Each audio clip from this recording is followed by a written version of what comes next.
Ani, ang kalagayan ng mga kapektuhan na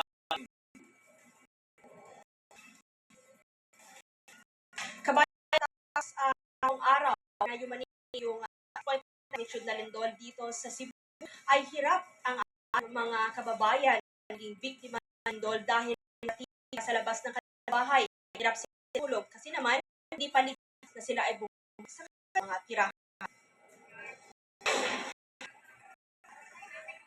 Sa ilang mga at mga makeshift na mga tent, natira ang mga den ng Barato, Bugos City.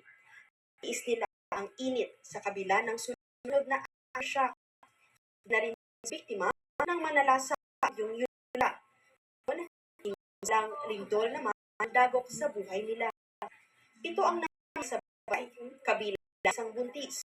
Mas gumang hinabasa ni bahay. Hanggang ngayon, balo takot si Neralyn pati ang kanyang kapitbahay. Sabi niya, halos hindi sa pang-uulit na naman ang kadya. Hindi na kaya wala yan. Bumubuhos ang tulong sa apektado. Bumisita si Pangulo Ferdinand Jr. sa mga dola sa Bugos sa arena ng aerial election ang Pangulo person na nag-aawak ng sala.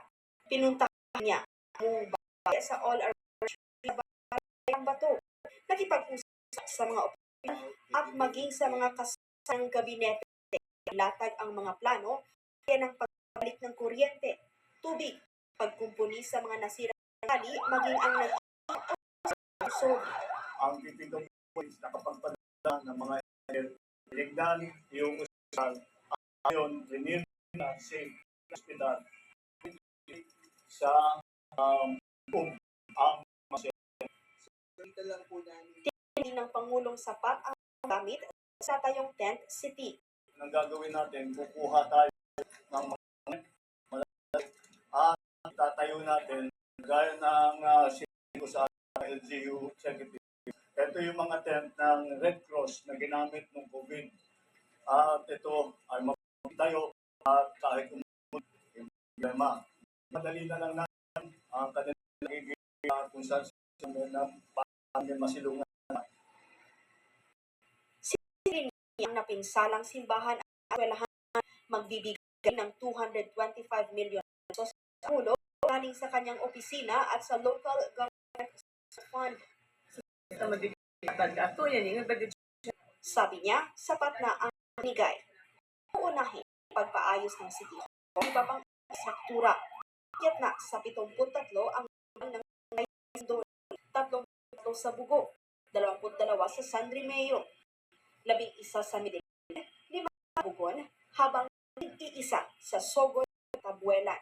Tinatayang na kung pamilya na rin apektado patay sa datos ng Cebu Provincial Disaster Reduction Management Office. Kasunod ng lindol, nakaalerto ang pulisya na magpapala sa 2,000 na tutulong mga emergency response. Magpapadala ng isa pang barko, Philippine Coast Guard, para tulungan ang mga nasalanta ng lindol. May karga itong food packs at evacuation supply kits. Kinilala rin ng Philippine Coast Guard ang mga kasamahan na matay sa pagbagsak ng San Remeo Complex. Handa ang PCG na bigyan ng physical assistance ang tatlong matay na PCG personnel. Kabayan ng full alert ng pulisya dito sa Cebu ay ang pinayag mag-leave o mag-day off dahil kailangan nilang magbantay o kaya rumisponde may mangyari lalo ito sa Cebu. Kabayan. Maraming salamat, Andres.